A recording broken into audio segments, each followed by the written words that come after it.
إن الحمد لله نحمده ونستعينه ونستغفره ونعوذ بالله من شرور أنفسنا ومن سيئات أعمالنا من يهده الله فلا مضل له ومن يضلله فلا هادي له وأشهد أن لا إله إلا الله وحده لا شريك له وأشهد أن محمدا عبده ورسوله أرسله بالحق بشيرا ونذيرا وداعيا إلى الله بإذنه وسراجا منيرا يا أيها الذين آمنوا اتقوا الله حق تقاته ولا تموتن إلا وأنتم مسلمون يا أيها الناس اتقوا ربكم الذي خلقكم من نفس واحدة وخلق منها زوجها وبث منهما رجالا كثيرا ونساء واتقوا الله الذي تساءلون به والأرحام إن الله كان عليكم رقيبا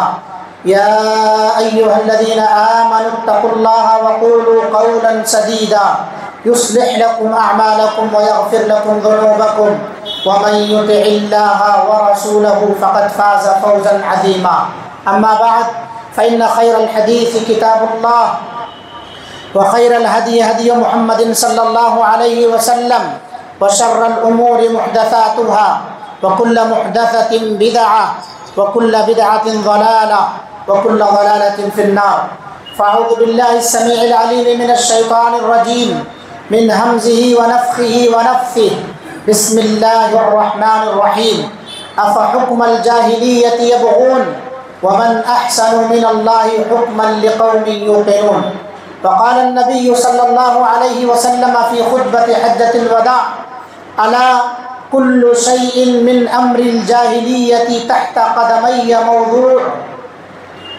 رواہ مسلم۔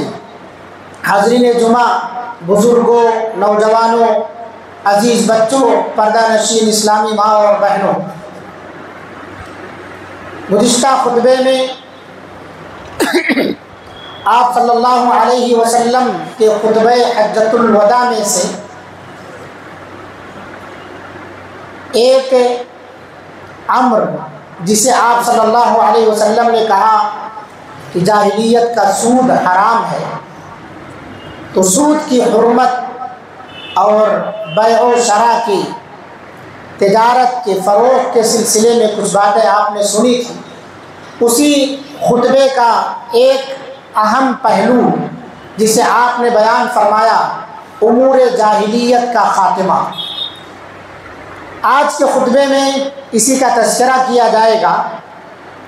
جب ہم جاہلیت کا لفظ سنتے ہیں تو یہ جاہلی جو دور ہے، دور جاہلی جسے کہا جاتا ہے، دور جاہلی یا جاہلیت کا دور، یہ اصطلاح عرب میں اس دور کے لیے استعمال کیا جاتا ہے جس دور میں کوئی نبی نہیں آیا، کوئی رسول نہیں آیا، اور لوگ حد درجہ گمراہیوں میں مبتلا ہو گئے، اخلاقی اعتبار سے، اعتقادی اعتبار سے، ہر اعتبار سے بگڑ چکے تھے۔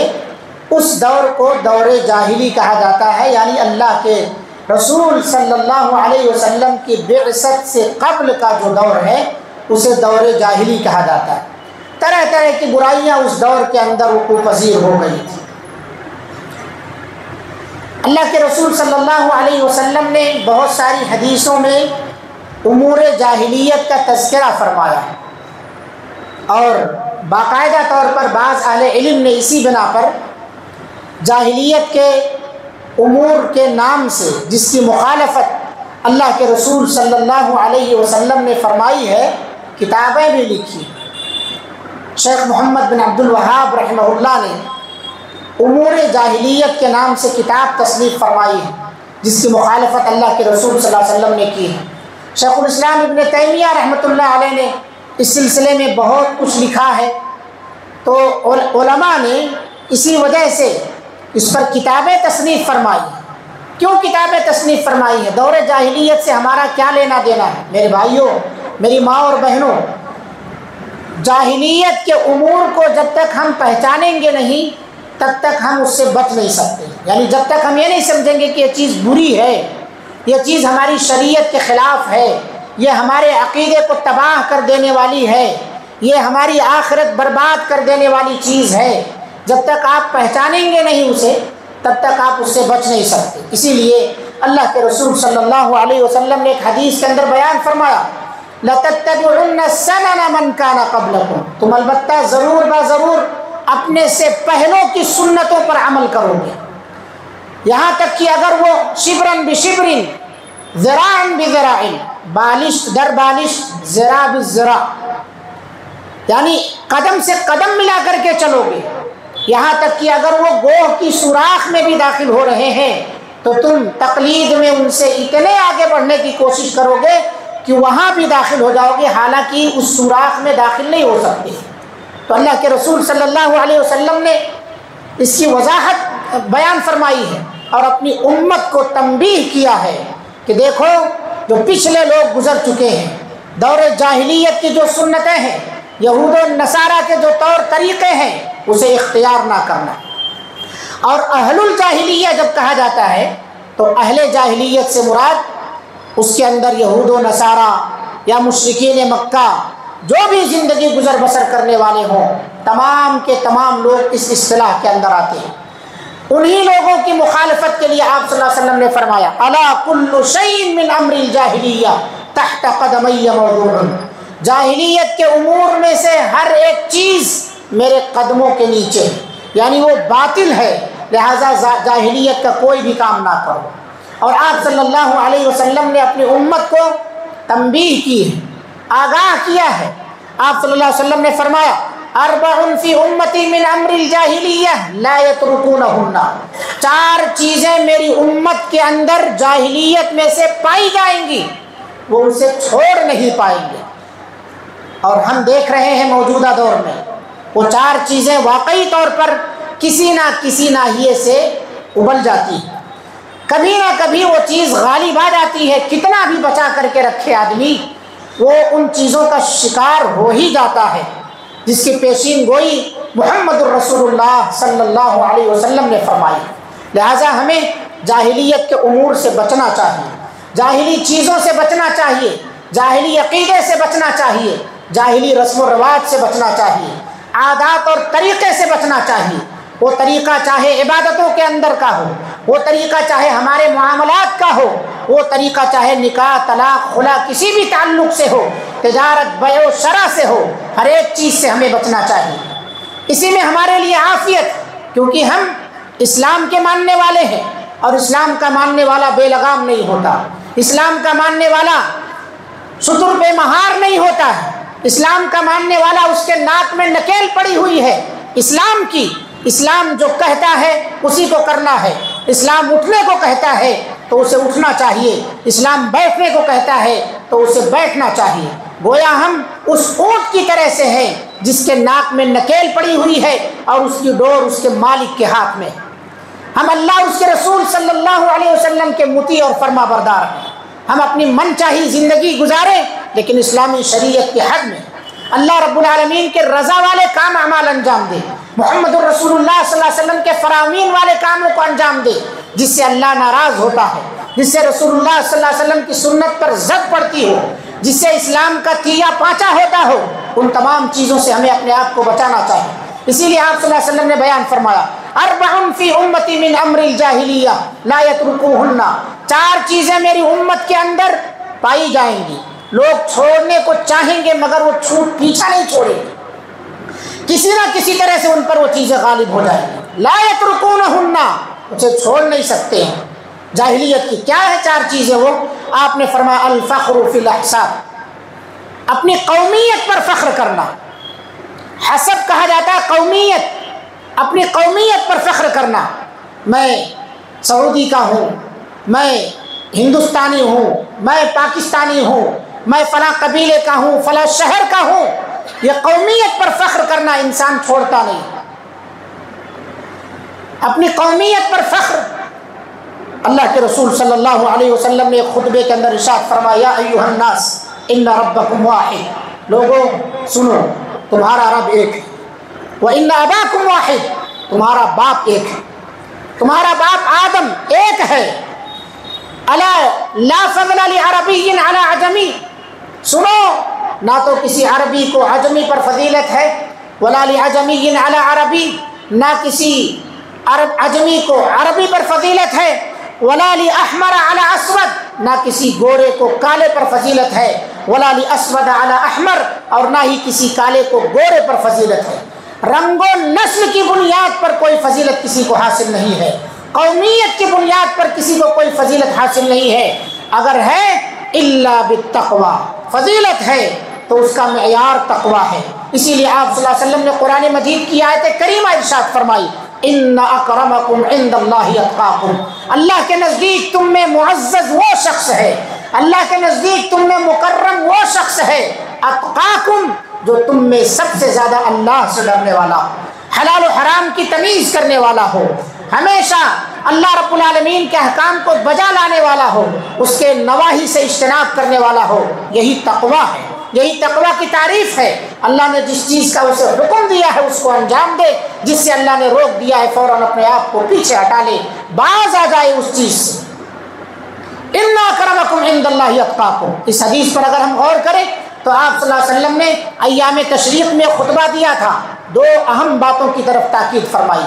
سب سے پہلی چیز وحدت امت، نبی کی امت کے اندر اتحاد ہونا چاہیے، نبی کی امت کے اندر اتحاد ہونا چاہیے۔ کیوں؟ کیونکہ اس کا رب ایک ہے، ان ربکم واحد، تمہارا رب ایک ہے، تو جب رب ایک ہے تو اسی ایک رب کی عبادت کرو۔ تمہارا باپ ایک ہے، آدم علیہ السلام سے تم سب پیدا ہوئے ہو، تو اختلاف کیوں ہے رنگ و نسل کی بنیاد پر، قومیت کی بنیاد پر اختلاف کیوں ہے؟ شرک کر کے، اللہ کی عبادت کو چھوڑ کر کے، غیر اللہ کی عبادت کو انجام دے کر کے انتشار اور افتراق کا ذریعہ کیوں بن رہے ہو؟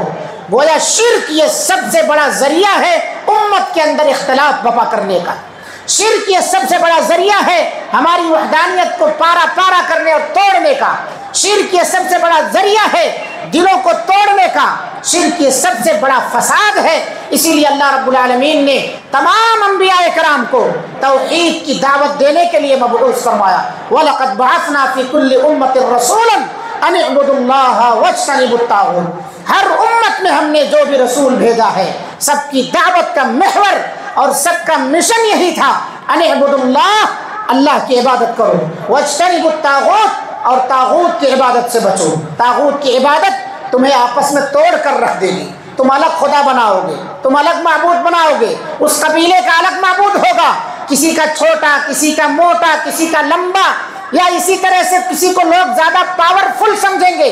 آپ دیکھیے لوگ کئی طرح کے دیوی دیوتاؤں کی عبادت کرتے ہیں لیکن وہ خود ہی متحد نہیں۔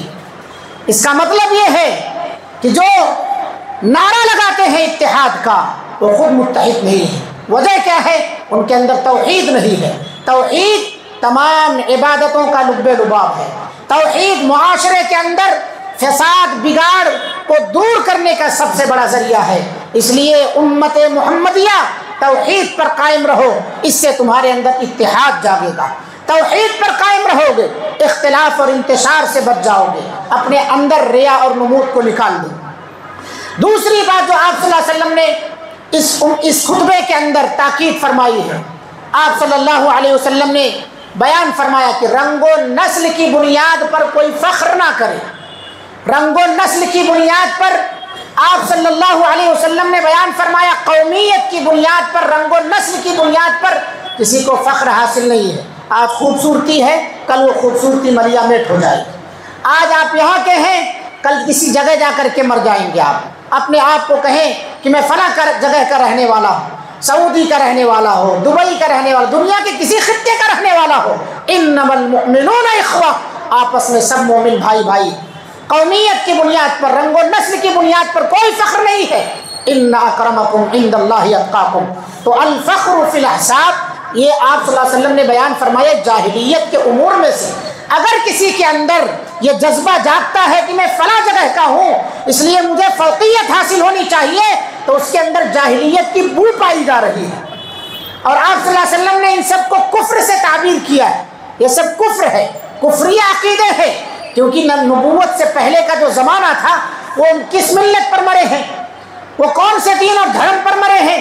نبی نہیں تھے اس دور میں، اللہ کے رسول صلی اللہ علیہ وسلم کی والدہ کا انتقال، آپ صلی اللہ علیہ وسلم کے والد کا انتقال انہی ادوار میں ہوا، آپ کے دادا کا انتقال انہی ادوار میں ہوا ہے آپ کی نبوت سے پہلے۔ بھلا بتاؤ کیا آپ کا بھی حشر ایسے ہی ہو؟ یہی سوچ رہے ہو کہ ہمارا حشر انہی لوگوں کی طرح سے ہو؟ میرے بھائیوں، اللہ کے رسول صلی اللہ علیہ وسلم نے اسی لیے اپنی امت کو تنبیہ کی ہے۔ دوسری چیز جسے آپ صلی اللہ علیہ وسلم نے بیان فرمایا کہ میری امت چھوڑ نہیں پائے گی، آپ صلی اللہ علیہ وسلم نے فرمایا وَالطَّعْنُ فِي الْأَنْسَابِ، نسب میں طعنہ دینا۔ نسب میں طعنہ کیا ہے؟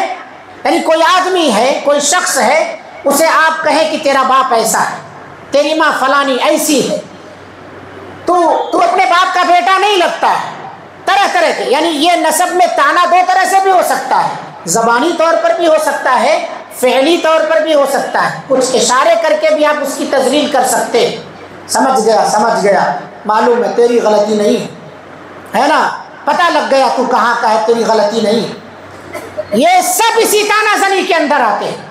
اسی طرح سے کوئی شخص کوئی ذریعہ معاش اختیار کرے، کوئی آٹو ڈرائیور ہے، کوئی چپل سیتا ہے، کوئی چائے کا کاروبار کرتا ہے، تو اسے اس طرح کے الفاظ سے نوازا جائے کہ معلوم ہے تو آٹو ڈرائیور تیری کیا حیثیت ہے، یا اسی طرح سے تو موچی ہے، تو یہ کام کرنے والا ہے، تو نیچ ذات کا ہے، یہ ساری چیزیں اس کے اندر آتی ہیں۔ تیرا خاندان ایسا ہے، گھروں کے اندر ساس جو ہوا کرتی ہے وہ اسی طرح کے کلمات سے اپنے بہوؤں کو نواز کر کے اسے ذلیل اور رسوا کیا کرتی ہیں۔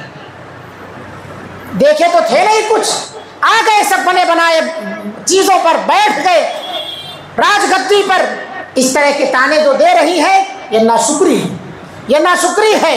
آنے والی خاتون تمہارے گھر میں مہمان ہے، اس کی قدر ہونی چاہیے، اس کی بھی اپنی عزت ہے، لہذا کسی کے نسب میں طعنہ نہ دو، کسی کا باپ کچھ کم کماتا ہے اس پر طعنہ زنی نہ کرو، وقت بدلتے دیر نہیں لگتی ہے۔ تلک الایام نداولها بین الناس، یہ سب کے سب جاہلیت کے امور میں سے ہے، اور اس کی خطرناکی دیکھیے اللہ کے رسول صلی اللہ علیہ وسلم نے بیان فرمایا اثنتان فی الناس ہما بہم کفر، دو چیزیں ایسی ہیں، دو عادتیں ایسی ہیں کہ اگر وہ لوگوں کے اندر پائی جائیں تو سمجھیے ان کے اندر کفر پایا جا رہا ہے، ان کے اندر کافرانہ شیوا پایا جا رہا ہے۔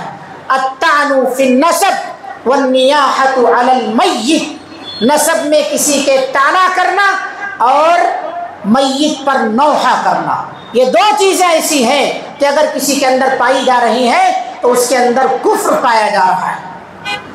کتنی بڑی بات اللہ کے رسول صلی اللہ علیہ وسلم نے بیان فرمائی۔ ہم اور آپ سوچتے نہیں ہیں، زبان سے جو سمجھ میں آیا وہ بول دیتے ہیں، بک دیتے ہیں، بغیر سوچے سمجھے کہ زبان پر ہمارے کوئی لگام نہیں ہوتی۔ اللہ کے رسول صلی اللہ علیہ وسلم نے اسے کیا کہا ہے؟ کہا یہ کفر ہے، یہ کفر ہے، یہ امور جاہلیت میں سے ہے، اور یہ بھی یاد رکھیے یہ ایسی تہمت ہے کہ اس پر آپ کو کوڑا لگایا جائے گا۔ اگر آپ نے کسی سے کہہ دیا کہ تو اپنے باپ کا نہیں دکھتا ہے تو آپ کو کوڑا لگایا جائے گا، ثابت کرنا پڑے گا آپ کو۔ میاں بیوی آپس میں ہیں، وہ کہہ دے، شوہر کہہ دے کہ یہ میرا بیٹا نہیں ہے، ان دونوں کے درمیان لعان کرایا جاتا ہے، ایک دوسرے آپس میں ایک دوسرے پر لعنت کرے اور ہمیشہ کے لیے جدائی کرا دی جاتی ہے۔ بہت سوچ سمجھ کر ایسے الفاظ اپنی زبان سے ادا کرنا۔ الطعن فی النسب، یہ امور جاہلیت میں سے، اور آپ صلی اللہ علیہ وسلم نے کہا جاہلیت کے تمام امور میری قدموں کے نیچے ہیں، ساری چیزوں کا میں خاتمے کا اعلان کر رہا ہوں۔ تو اس سے ہمیں بچنا چاہیے، ہمارے اندر کوٹ کوٹ کے بھرا ہوا ہے، ہر جگہ ہر موڑ پر ہم اس طرح کے طعنہ زنی کر کے ایک دوسرے کو ذلیل کرتے ہیں۔ یہ ایمان والوں کا شیوا نہیں ہے، سامنے والے کو ذلیل کرنا، کسی کو حقیر سمجھنا، یہ حقارت ہی تو رہتی ہے اس کے اندر، تحقیر مسلم ہی تو ہے اس کے اندر، تبھی تو اس کے نسب میں طعنہ کر رہا ہے۔ وہ حبش کی رہنے والی ہو تو بھی اللہ کے رسول صلی اللہ علیہ وسلم نے بیان فرمایا کوئی بھی آدمی اگرچہ حبشی غلام ہو تمہارے اوپر امیر بنا دیا گیا ہے، تمہیں اس کی اطاعت کرنا ضروری ہے، کالا کلوٹا ہو، تمہیں ناپسند ہو، امیر بنا دیا گیا ہے تمہارا، پھر بھی تمہیں اس کی اطاعت کرنی۔ وَإِنْ كَانَ عَبْدًا حَبَشِيًّا، تو یہ نسب میں طعنہ نہ کرو، یہ بیماری عورتوں کے اندر بہت زیادہ پائی جاتی ہے، اور اب تو یہ دھیرے دھیرے اور باہر نکل رہی ہے، جو فیس بک، واٹس ایپ یا جو بھی سوشل میڈیا کا استعمال کیا جا رہا ہے، طعنہ زنی کرنے میں لوگ بچتے نہیں، میسج ڈال دیا تانا زنی والا، سامنے والے پر کیا تکلیف گزر رہی ہے احساس نہیں کر پاتے ہیں۔ دو باتیں اللہ کے رسول صلی اللہ علیہ وسلم نے بیان فرمائی۔ پہلی بات کیا ہے؟ قومیت پر، رنگ و نسل کی بنیاد پر فخر نہ کرو، یہ جاہلیت کے امور میں سے۔ دوسری بات یہ ہے کسی کے نسب پر تانا زنی نہ کرو، کسی کے نسب میں جو ہے سیندھ نہ لگاؤ، اس کی عزت سے کھلواڑ نہ کرو۔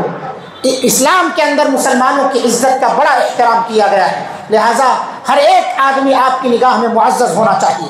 اسی طرح سے آپ صلی اللہ علیہ وسلم نے تیسری چیز جو فرمائی کہ امور جاہلیت میں سے ہے، میری قوم چھوڑ نہیں پائے گی، میری امت چھوڑ نہیں پائے گی، وہ ہے الاستسقاء بالنجوم، ستاروں کے ذریعے بارش طلب کرنا، ستاروں کے ذریعے قسمت کے احوال معلوم کرنا، ستاروں میں کچھ تاثیر سمجھنا کہ فلاں ستارہ فلاں جگہ پر جائے گا تو یہ ہوگا، فلاں ستارہ، یعنی نچھتروں سے کچھ جو ہے نفع نقصان محسوس کرنا یا اس کا عقیدہ رکھنا، یہ ہے الاستسقاء بالنجوم۔ یہ چیزیں آج بھی عام ہیں۔ بہت سارے لوگ جو ہے اپنے گھروں کی تعمیر نہیں کرتے، اپنے دکانوں مکان کی تعمیر نہیں کرتے، دکان کی اوپننگ نہیں کرتے، شادی بیاہ نہیں کرتے۔ محرم کا مہینہ شروع ہو گیا ہے، اب یہاں سے شادی بیاہ بالکل ٹھپ، شادی خانے ٹھپ ہو جائے۔ سفر کا مہینہ شروع ہو جائے، کیوں؟ اس میں شادی بیاہ نہیں، زیرو، اس میں برکت نہیں ہوتی ہے۔ محرم ماتم کا مہینہ مانا جاتا ہے، تصور کیا جاتا ہے۔ یہ سب کیا ہے؟ کہاں سے سب سے تبدیلیاں آ رہی ہیں؟ یہ سب امور جاہلیت میں سے، اس سے ہمیں اجتناب کرنا چاہیے۔ اللہ رب العالمین نے ستاروں کو جو پیدا کیا اس لیے نہیں پیدا کیا ہے کہ یہ آپ کے اوپر کچھ اثر انداز ہوتے ہیں، ان کی تخلیق کا الگ مقصد ہے۔ اللہ نے بیان فرمایا وَلَقَدْ زَيَّنَّا السَّمَاءَ الدُّنْيَا بِمَصَابِيحَ وَجَعَلْنَاهَا رُجُومًا لِلشَّيَاطِينِ، ہم نے ستاروں کو آسمان دنیا کی زینت بنایا، اسے چراغ بنایا، جس طرح چراغ جلتا ہوا دکھائی دیتا ہے ایسے ستارے بھی چمکتے ہوئے نظر آتے ہیں آپ کو، یہ آسمان کی زینت ہے۔ وَجَعَلْنَاهَا رُجُومًا لِلشَّيَاطِينِ، اور شیطان جو آسمان پر جانے کی کوشش کرتے ہیں، اللہ رب العالمین جو فرشتوں کو حکم دیتا ہے اس حکم میں سے کچھ سننے کی کوشش کرنے کے لیے اوپر چڑھتے ہیں تو ستاروں کے ذریعے انہیں بھسم کیا جاتا ہے، رجم کیا جاتا ہے، انہیں جلا دیا جاتا ہے، خاک جلا کر کے خاک کیا جاتا ہے، رجوما للشیاطین۔ اور تیسرا جو ذریعہ بتایا ہے، تیسرا مقصد ہے ستاروں کی تخلیق کا، وہ ہے بر اور بحر، خشکی اور سمندر کے اندر راستوں کی نشاندہی۔ ان تین مقصد کے علاوہ کوئی چوتھا مقصد نہیں ہے ستاروں کی تخلیق کا۔ ان تین مقاصد کے لیے اللہ نے پیدا فرمایا، عبادت کے لیے نہیں پیدا فرمایا۔ اس سے آپ ڈریں کہ فلاں ستارہ فلاں جگہ پر ہو گیا تو شادی کرنا درست نہیں ہے نا، باہر سفر کرنا درست نہیں ہے، یہ سب توہمات ہیں آپ کے، یہ آپ کے عقیدے کی خرابی ہے، اسی لیے اسے امور جاہلیت میں شمار کیا، کیونکہ جاہلی لوگ یہ عقیدہ رکھا کرتے تھے اور یہ عقیدہ کفری عقیدہ ہے، اس سے اجتناب کرنا چاہیے، یہ شرکی عقیدہ ہے، اپنے آپ کو اس سے بچانا چاہیے۔ چوتھی جو چیز ہے آپ صلی اللہ علیہ وسلم نے بیان فرمایا میری امت چھوڑ نہیں پائے گی، وَالنِّيَاحَةُ عَلَى الْمَيِّتِ، میت پر نوحہ کرنا۔ نوحہ کہا جاتا ہے کسی کوئی بھی مصیبت آئے، غم آئے، پریشانی آئے، اس پر صبر کرنے کے بجائے جزا فضا کرنا، سینہ چاک کرنا، چہرے پر تماچے مارنا، سر پیٹنا، آپے سے باہر ہو جانا، ان کنٹرول ہو جانا، اسے نوحہ کہا جاتا ہے، اسے نوحہ کہا جاتا ہے۔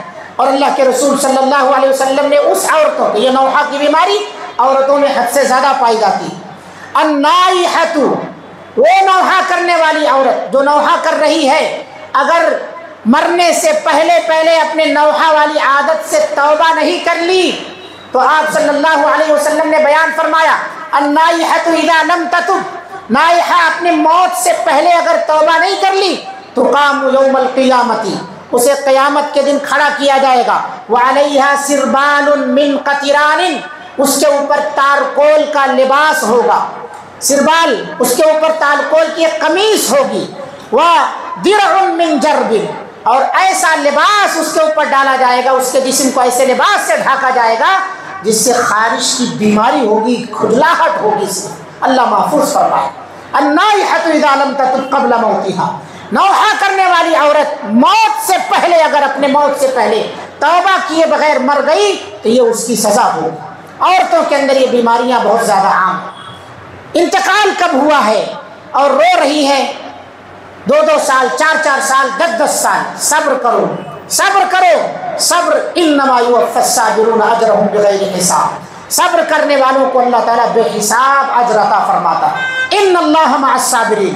صبر کرنے والوں کے ساتھ اللہ کی مدد شامل حال ہوتی. صبر کا دامن نہیں چھوڑنا چاہیے. یہ تقدیر پر ایمان کا حصہ ہے. تقدیر کی اچھائی اور برائی پر ایمان میں سے ہے یہ. اگر کوئی بھی اس طرح کا واقعہ جسے آپ پسند نہیں کرتے ہیں آپ کے ساتھ وقوع پذیر ہو گیا ہے, اس پر صبر کیجیے. صبر کرنے والوں کی اللہ مدد فرماتا ہے. اس صبر کے ذریعے اس سے بہتر چیز آپ کو اللہ عطا فرمائے گا. ہو سکتا ہے جس کا آپ کے عزیز میں سے انتقال ہوا ہو, اس کی زندگی آپ کے لیے اتنی ہی بہتر تھی آپ کے ساتھ, اس کے بعد کی زندگی آپ کے ساتھ بہتر نہیں. لوگ کہتے ہیں 18 سال کی عمر میں جوان بچہ چلا گیا, شادی بیاہ کی ساری خواہشیں پڑی گئی, جوان بچی چلی گئی, ساری تیاریاں ہو چکی تھی, شادی بیاہ نہیں کر سکے ہم. اسی چکر میں کئی سال غم میں مبتلا رہتے ہیں. یہ جاہلیت کے امور میں سے. اچھے لباس نہیں پہنتے, کسی خوشی میں شریک نہیں ہوتے, یہ جاہلیت کے امور میں سے. اس سے اجتناب کرنا چاہیے. نوحہ نہیں کرنا ہے. اللہ کے رسول صلی اللہ علیہ وسلم نے بیان فرمایا لیس منا, وہ ہم میں سے نہیں ہے, من لطم الخدود, جو اپنے چہرے پر تماچا مارے, وشق الجیوب, اور مصیبت پریشانی کی کو دیکھ کر کے یا اس پر جو آفت آئی ہے اس سے گریبان چاک کرے, ودعا بدعوى الجاہلیہ, اور جاہلیت کی پکارے, ہائے ہائے کرے خان, ہائے میرا بیٹا, ہائے میرے شوہر, ہائے میرے ابا. زندگی میں ان کی کوئی ذمہ داری ادا نہیں کیا, کوئی حقوق ادا نہیں کیا, اور موت کے بعد جاہلیت کی پکار رہا. اس لیے میرے بھائیوں, اگر ہماری زندگی میں اس طرح کا کوئی واقعہ پیش آتا ہے تو ہمیں نوحہ اور ماتم سے اجتناب کرنا چاہیے. محرم کا مہینہ آج اس کی پہلی تاریخ ہے. اس کے آغاز سے ہی لوگ جو ہے نوحہ و ماتم کی ریلیاں نکالتے ہیں, نوحہ کرتے ہیں, کالے لباس پہن کر کے گھومتے ہیں. اجتناب کرو ان کالے لباسوں سے. یہ شیعیت کی بو اس سے آتی ہے. مکمل طور پر کالا لباس پہننے سے اجتناب کرو. بالخصوص اس مہینے کے اندر یہاں سے لے کر کے اس کی 30 تاریخ تک لوگ کالے لباس میں ملبوس ہوا کرتے ہیں, ماتم مناتے ہیں. یہ اسلام سے اس کا کوئی تعلق نہیں ہے. آپ صلی اللہ علیہ وسلم نے کہا لیس منا, وہ ہم میں سے نہیں ہے, مسلمان نہیں رہ جائیں گے آپ. یہ یاد رکھیے. وہ محرم کے آغاز سے ہی جو ماتم کا لوگ جو ہے نعرہ لگاتے ہیں, اس سے ہمیں اجتناب کرنا چاہیے. نواز رسول صلی اللہ علیہ وسلم حضرت حسین رضی اللہ عنہ کی شہادت ہوئی ہے, ہم بھی اس شہادت سے غمگین ہیں. کون مسلمان ہے جو اس صدمے سے مغموم نہیں ہوگا؟ اس کے اندر ایمان ہی نہیں ہے اگر وہ اس صدمے سے مغموم نہ ہو. لیکن جس طرح سے ہر مصیبت, ہر پریشانی پر آپ صبر کا مظاہرہ کرتے ہیں, ویسے ہی اس مصیبت پر بھی آپ صبر کا مظاہرہ کریں, اور اسے تقدیر کا حصہ سمجھ کر کے صبر و تحمل کا مظاہرہ کرنا ضروری ہے میرے بھائی, ورنہ آپ ایمان سے ہاتھ دھو بیٹھیں گے. ماتم سے اجتناب کرو. اس کے علاوہ یہ تو آپ صلی اللہ علیہ وسلم نے 4 چیزیں بیان فرمائی. جدید جاہلیت پر اگر غور کیا جائے, موجودہ دور میں جو جاہلیت پائی جا رہی ہے اس پر غور کیا جاتا ہے تو دیکھا جاتا ہے بچے کا جب ختنہ کرایا جاتا ہے تو اس وقت دعوت دی جاتی ہے. اسلام سے اس کا کوئی تعلق نہیں. بچی جب بڑی ہو جاتی ہے, جوان ہو جاتی, بالغ ہو جاتی ہے, پورے محلے میں اسے اعلان کیا جاتا ہے, رشتہ داروں میں دعوت کی جاتی ہے, اور بڑی دعوت کر کے اس کے لباس اور دیگر چیزوں کا انتظام کیا جاتا ہے. بتایا جاتا ہے کہ بچی بڑی ہو گئی, بالغ ہو گئی. اعوذ باللہ, یہ سب شرم و حیا سے تعلق رکھنے والی چیزیں, یہ جاہلیت کی چیزوں کا اعلان کیا جا رہا ہے. یہ ہے جدید جاہلیت. جدید جاہلیت ہے, ماڈرنزم جسے کہتے ہیں آپ, یہ وہی ہے. اور اسی طرح سے جدید جاہلیت دیکھنا ہو تو 6ویں دن چھٹی کی جاتی ہے بچوں کی ولادت. عقیقہ سنت ہے, اسے چھوڑ دیا جاتا ہے, اس کے لیے پیسہ نہیں, اس کے لیے ہم فقیر بن جاتے ہیں سنتوں کو انجام دینے کے لیے, لیکن رسم و رواج کو انجام دینے کے لیے ہم آگے رہتے ہیں. اسی طرح سے کوئی مر جائے تو اس پر تیجا, 10واں, 40واں, برسی, یہ ساری چیزیں جاہلیت ہیں. یہ ساری چیزوں کا تعلق اسلام سے نہیں ہے. یہ سب فضول خرچیاں ہیں, شیطانی ہتھ کنڈے ہیں. اور ایسے ہی شادی بیاہ کے موقع پر سانچت, مہندی, جماگی اور جوڑے گھوڑے کی رقم, یہ بھی جاہلیت ہے. اس کا کوئی تعلق نہیں ہے اسلام سے. اسی لیے اللہ رب العالمین نے بیان فرمایا یا ایھا الذین آمنوا ادخلوا فی السلم کافہ, اے لوگوں جو ایمان والے ہو اسلام کے اندر پورے طور پر داخل ہو جاؤ. یہ رسم و رواج سے پیچھا چھوڑ دو، باپ دادا کی رسمیں نہ نبھاؤ، کسی کی رسم تمہاری قبر میں نہیں جائے گی اور نہ تمہارے اعمال میں ذرہ برابر اضافہ کرے گی، یہ سب تمہارے لیے عذاب کا باعث ہے و ذریعہ۔ اس لیے شادیوں کو مہنگی نہ کرو، شادیوں کو مہنگی نہ کرو ان فضول رسموں میں۔ اللہ نے کہا وَلَا تَتَّبِعُوا خُطُوَاتِ الشَّيْطَانِ، یہ شیطانی ہتھ کنڈے ہیں، ان کی پیروی نہ کرو۔ إِنَّهُ لَكُمْ عَدُوٌّ مُّبِينٌ، شیطان تمہارا کھلا ہوا دشمن۔ یہ مت سوچو پہلے بچے کی شادی ہے، آخری بیٹی کی شادی ہے، آخری لڑکے کی شادی ہے، بارات ذرا دھوم دھام سے نکلنی چاہیے، بین باجا، یہ فضول خرچیاں۔ إِنَّ اللَّهَ لَا يُحِبُّ الْمُسْرِفِينَ، اللہ رب العالمین اسراف کرنے والوں کو پسند نہیں کرتا۔ اسراف کرنے والے کون ہیں؟ وَلَا تُبَذِّرْ، اسراف کرنے والوں کو اللہ نے بیان فرمایا یہ شیطان کے بھائی، اخوان الشیاطین، یہ شیطان کے بھائی ہیں، لہذا شیطان کے بھائی نہ بنو۔ یہ فضول خرچیاں کر کے اپنی گاڑھی کمائیوں کو یا اسی طرح سے سود بیاج پر رقم لینے پر مجبور نہ ہو جاؤ، گاڑھی کمائیوں کو ان حرام چیزوں میں نہ ڈالو، اپنے آپ کو بچاؤ، ملک و ملت کو بچاؤ، قوم کو بچاؤ تباہی سے۔ تو یہ آج کے خطبے میں اللہ کے رسول صلی اللہ علیہ وسلم نے جو بات بیان فرمائی کہ جاہلیت کے امور کا خاتمے کا اعلان کیا ہے، اس کا تذکرہ کیا گیا۔ اللہ سے دعا ہے اللہ رب العالمین ہم سب کو قومیت، رنگ و نسل پر فخر کرنے کے بجائے تواضع و خاکساری اختیار کرنے کی توفیق عطا فرما۔ اللہ رب العالمین ہم تمام کے اندر جو بھی ایک دوسرے کو کے نسب کو تانا زنی کرنے یا ایک دوسرے کو حقیر اور ذلیل سمجھنے کی عادت قبیحہ پائی جا رہی ہے، اس عادت کی اصلاح کرنے کی توفیق عطا فرما۔ اللہ رب العالمین جو بھی رسم و رواج میں ہم مبتلا ہیں، چاہے وہ بچے کی ولادت سے متعلق ہو، چاہے شادی بیاہ سے متعلق ہو، یا مرنے والے کے وفات سے متعلق ہو، اللہ ہر طرح کے رسم و رواج سے ہم سب کا چھٹکارا دلا دے۔ اللہ رب العالمین ہمیں صحیح اسلام کا ماننے والا بنا۔ اللہ رب العالمین ہم سب کی دعاؤں کو قبول فرما۔ ربنا تقبل منا انك انت السميع العليم وتب علينا انك انت التواب الرحيم۔ اقول قولي هذا واستغفر الله لي ولكم ولسائر المسلمين فاستغفروه انه هو الغفور الرحيم۔